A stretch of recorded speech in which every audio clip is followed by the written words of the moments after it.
fire in a building downtown Jasper, and it was the offices of the Walker County Public Defender's Office.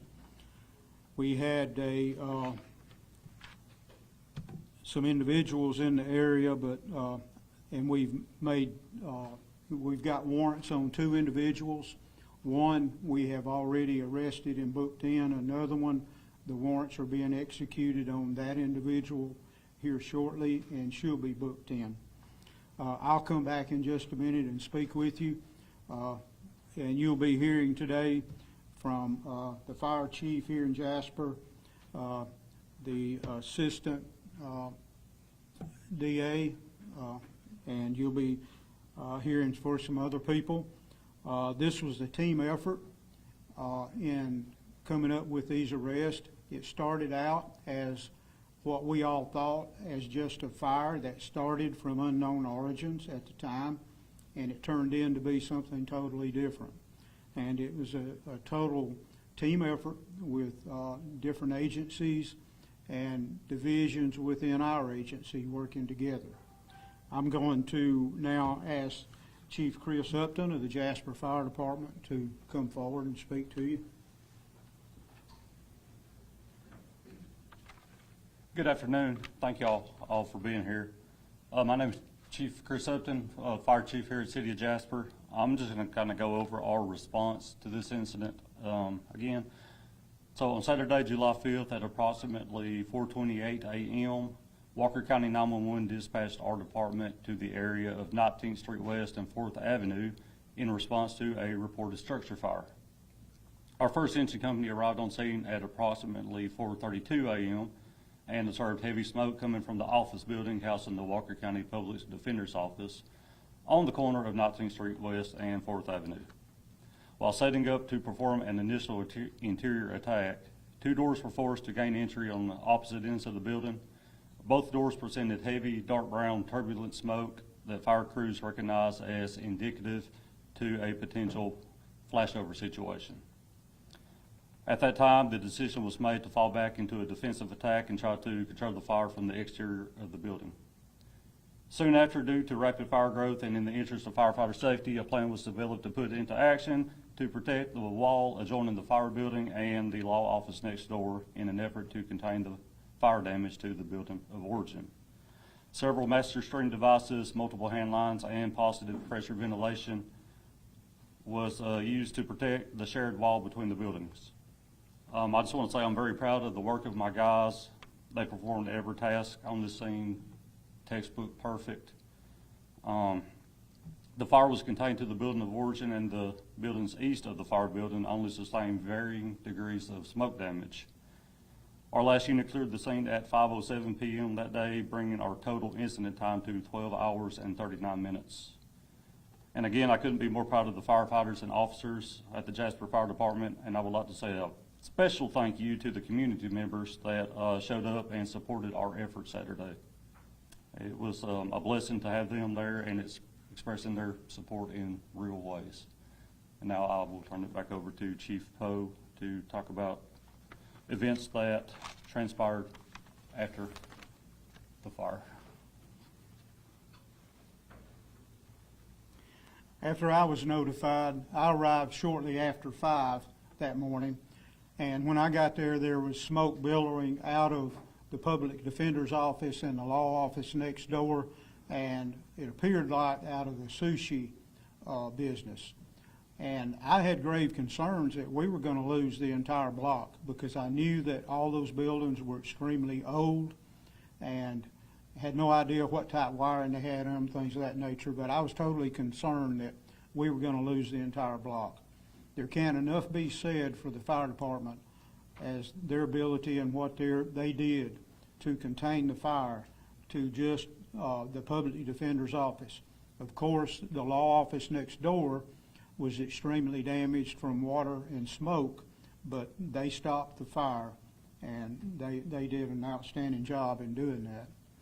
Now, what led us to be where we're at today is we had a citizen that noticed some unusual foot traffic downtown earlier that morning before the fire actually was reported.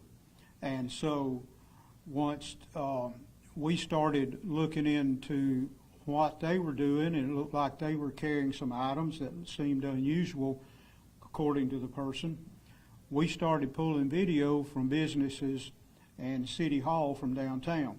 And one or two of the businesses, we got subpoenas to get it so that there was no legal difficulty for them in that, and we obtained the video they had. And so that, what we did here from the PD is we divided our investigative unit up into two groups. Lieutenant Matt Dozier led one group, Lieutenant Jeremy Lay led the other, and we sought after all the videos we could get and then put all those together, identifying people that were in the videos to see what they were doing, and then the other team located those individuals and spoke with them to see what they were doing downtown that morning and to see if they were possibly connected with something there. And then once it was later Saturday, it's going on into Monday, the structure, the front wall fell Saturday morning early. The side wall that faces the jewelry store did not, but it started having waves in it and very dangerous. And so we had to cordon off the entire block to keep onlookers from getting in there, and we had to let the debris cool down before fire marshals and ATF could get in there, and the fire department. But then they got in there and did their investigation that they did. But in talking with two individuals, we were able to determine that they did go in to the public defender's office. They broke into it and they stole some items, one of them being a pistol, and then they stole some IDs that was in one of the attorney's desk drawer, and they stole some other items, and they also took our investigators to where those items were hid out, and we recovered them. And so that led to the warrants that we have now obtained for the two individuals that we have on the wall over here. The one individual is, his name is Joseph Cole Whitten Kolarchuk, Kolarchick. He is a 19-year-old individual. Also being charged is his mother, and she's a 42-year-old individual. Her name is Amanda Jo Howard Kolarchuk. These two individuals have been homeless for quite a while. Joseph, being 19, he's been homeless since he was 15 or 16 years old. It's an extremely sad situation. They are addicted, and but anyway, they're being booked in, and their addiction is going to be treated and looked after, and then they'll be standing trial. There again, I want to thank everybody that came and assisted in all this. My people here at the Jasper Police Department, the entire fire department, the street department, Jasper Street Department, did a great job bringing barricades down and setting those up and helping get a excavating machine to go ahead and tear the wall down and make the area safe. We got the State Fire Marshal's office and the ATF, and we got the DA's office that assisted in the warrants and those things. I've got Chief Assistant DA Brian Warren here, and I'm going to ask him to come up and say a word. Thank you, Chief. Thank you all for being here this afternoon. I want to speak to briefly the charges and the range of penalties that these charges carry. Of course, this is an ongoing investigation. There will actually be some hearings probably conducted this afternoon in relation to this case. And so I'm limited to, as a prosecutor and attorney, as to what I can actually speak to. But I do want to also thank Jasper Police, Chief Poe, for their work in bringing this case to a swift conclusion with the arrests that have been made and been announced this afternoon. It's our intent to pursue this case aggressively and pursue it to the fullest extent of the law. I also want to say thanks to all of the first responders who arrived on scene and the actions that they took. We're thankful that nobody was hurt, that nobody was injured. As you could all tell from the coverage of the fire, this was a very, very intense fire. And these are dangerous calls that these individuals respond to, so we're very thankful that we didn't have any injuries. It's my understanding that warrants have been issued for burglary 3rd degree, theft of property 2nd degree, and arson 3rd degree. Those carry various ranges, and of course this act has impacted a number of individuals, both professionally and personally.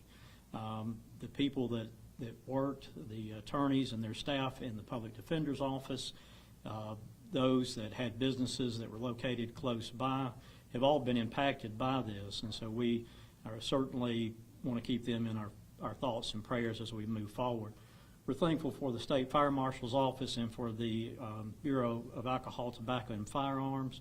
We will, of course, be, as this investigation goes forward and the prosecution of this case, we'll be working closely with them in that regard. At this time, that's the only information that I have and that I can release. So, thank you. Thank you, Chief. Thank you, Brian. Lieutenant Lay, we're going to show you guys a few little video snips here.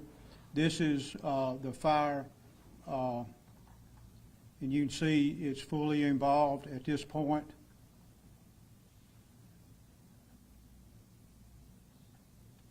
And that is where the building is separated from the law office, which is to the left there.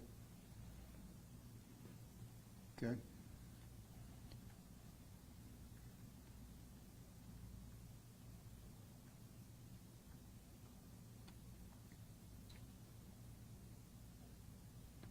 Okay. This you'll see the individuals walking down the street with items in their hands.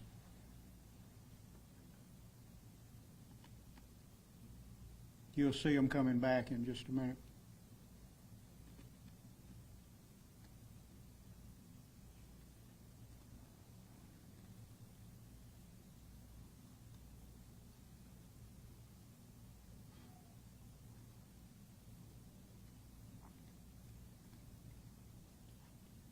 She has one of the computer towers, and you could see the electrical plug from it dangling and dragging.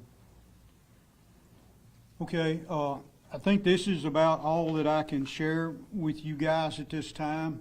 As I said, one of them has already been transported to the county jail. The other one is being taken there as we speak. I want to introduce our Mayor, Gary Cowan, and let him say a word. I didn't know you were going to do that, but I'm Gary Cowan, and it's my honor and privilege to be the mayor of Jasper. Two words that are often cliche are amazing and astonishing. But I was astonished and amazed at the job that our public safety, the fire department, the police department did, keeping the public safe and fighting a fire early on a holiday morning. And the firefighters worked diligently in the heat.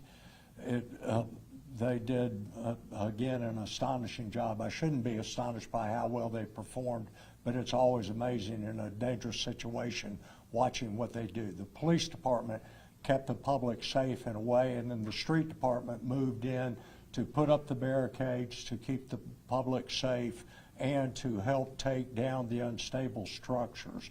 I'd also like to thank the citizens of Jasper who turned out to bring food to the firefighters, the police department, the street department, and thank First Methodist Church that opened up the youth department building right across the street where the officers and the firefighters could cool off and meet and talk with different representatives. So the whole community came together and to handle a tragic situation. Amazing how quickly the police department found the issue that caused this. Appreciate it. Thank you, guys. Thank you, Mayor. And again, the results of these two arrests is the result of a total team effort. First off, a relationship with the public that we have here in Jasper, feeling comfortable in calling us when they see something that doesn't look right. And then all of these different agencies working together in unison to come up with this finality of this case here. And I want to thank everybody involved, and thank you news guys for coming, and thank y'all very much. Thank you. Okay.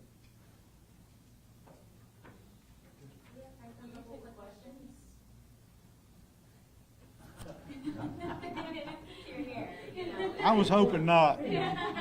We'll see. He moonwalked back. Yeah, I did. Well, my first question is kind of a two-part question. Are there any concerns about maybe loss of like important files, documents from the public defender's office? And then sort of what do next steps look like at this point? All the files that are in there were totally destroyed.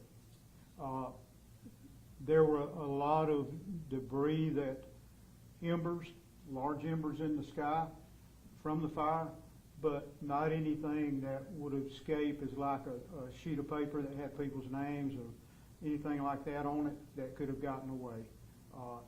Everything in there was destroyed. Are you able to share what exactly caused the fire? We're still investigating that, and we're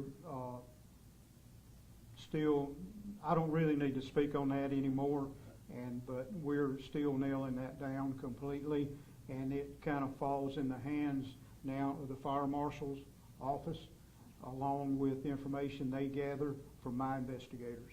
Do we know the motive of Joseph and his mom? Was to go in and steal, just break in and steal. Why did they choose the public defender's office? That's something we're looking into, still looking into it. And we know they stole a pistol, as you mentioned. How common is it for firearms to be held at the public defender's office? Well, it's an office, it's a governmental office, it's a state office, and I really don't know. I guess it's an individual office of each individual attorney, and he may have it there for protection, you know. There's certainly no rule or law against it, or anything against him having a firearm. You know. For the fire chief, I did have one more question for you. Just wanted to make sure I understood it correctly. Did you say that there was a flashover situation when you all were trying to go inside? Could you explain what that is?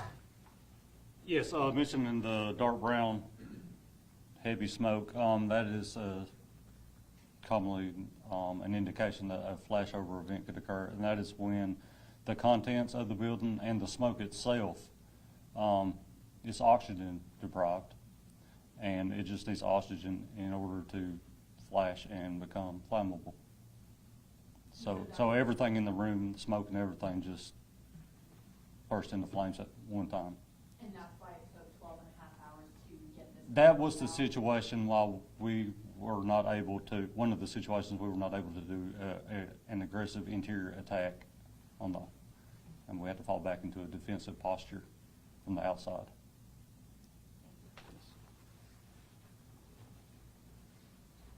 All right, are there any others? All right, thank you guys for coming. Okay. tried to get away with that. That was good. I love the backwards walk.